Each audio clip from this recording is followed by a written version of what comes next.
Hello and welcome to the second in my series of videos on writing and publishing. If you haven't seen the first one, I'll put a link to it at the end of this video. In the first video we talked about how to go about taking an idea that you've had into starting writing your novel, and whether you're a pantser or a plotter or where in between. In this video I want to talk about your first page. So you've decided whether you want to plot it all out first or you want to just wing it, and you actually want to get stuck in and start writing.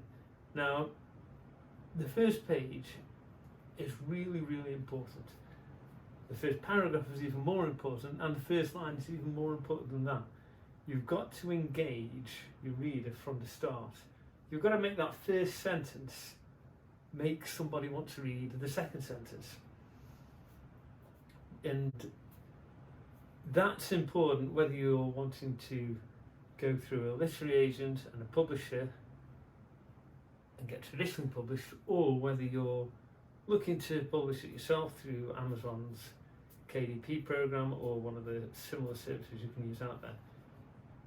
If it's in the case of trying to get published, if you're going to get that editor to read the rest of your work, they've got to read the first line and they've got to want to read the rest. If they're put off by the first line, they might give the second line a chance, thinking maybe it'll get better. But if you haven't given them something in the first paragraph to say, this is worth reading, they're probably not going to spend any more time on it. In case of readers,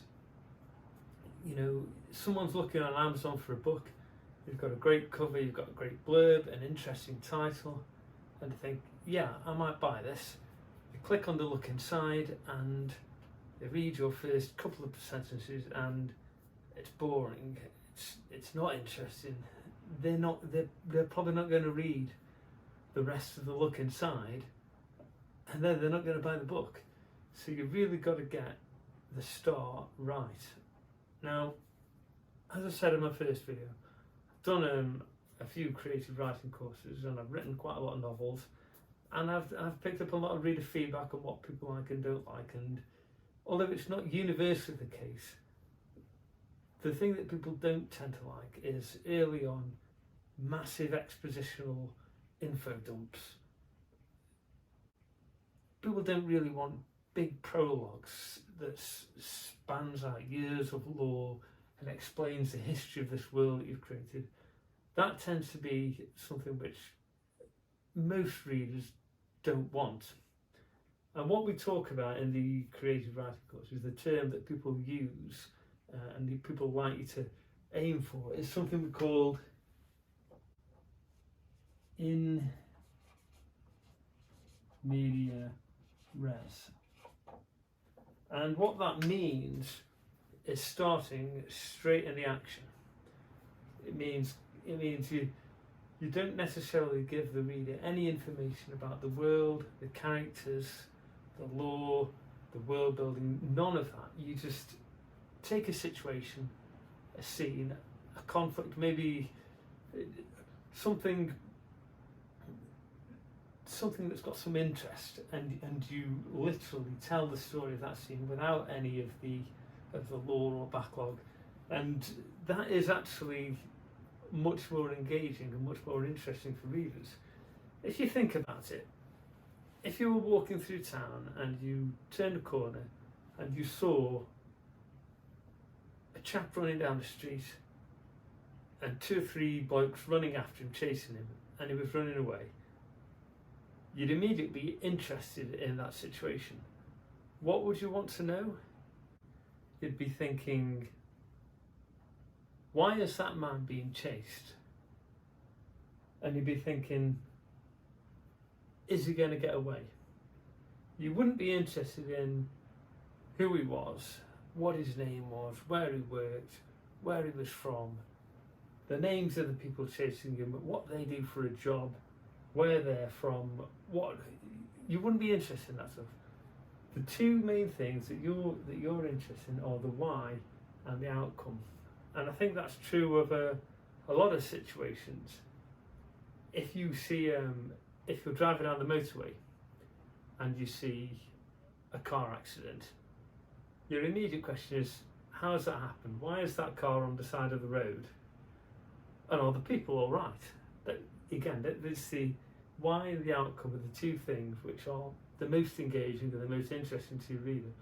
So you've got to try and save the exposition and the backstory of the lore for later.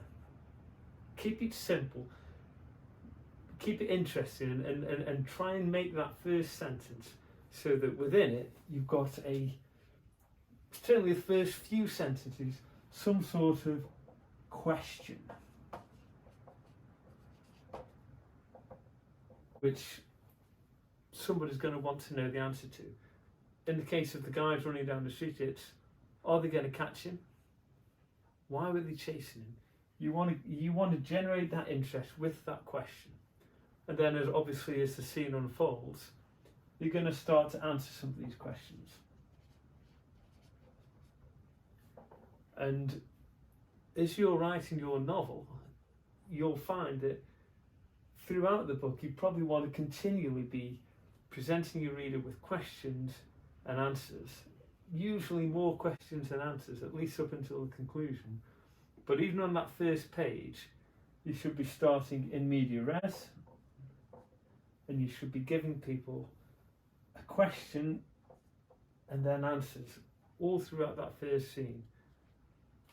A bit of dialogue can be a good thing, particularly if you want to try and set the tone for your characters' personality and voice and what sort of person they are. And it's the dialogue where you should probably try and put your exposition and your world building and your lore and that sort of thing. It should be drip fed over time. Always focus on the characters and the relationships between the characters more than the lore and the history. Again, another thing which we always talked about in the creative writing courses, which I think is very true, is you make the big story small and the small story big. If you think about Harry Potter, it was inexplicably popular set of books. What was it about? It was about a magical wizarding school. But really, that was the big story. The Lord Voldemort thing, all that stuff was the big story. And it wasn't really what it was about. It was really about the relationship between three friends, Harry, Ron and Hermione. And it's those characters, those personalities, and those relationships between those characters that really got people interested and kept people interested. Yes, the big story was good as well. It was, people liked that, but really it was that friendship between those three people and the conversations they had that's what drew people in and kept people coming back for more. People enjoyed seeing those characters grow up and develop. So that's another key thing. But for your first page, don't introduce too many characters.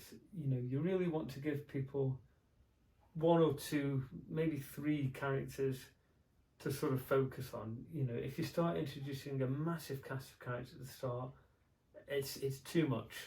In my first book that I published, The Last Dragon Slayer, Death Throne Art of the Last Dragon Slayer, by the end of the book, the party of adventurers who are off on this quest, there's actually 6 or I think 7 of them by the end. But for the first scene, there's only 4. I only introduced 4 at the start, and the rest join later. And that's better. It allows you to get to know the characters and build a mental picture of who they like if there's less to focus on. So keep the characters small. Yeah, not too many characters.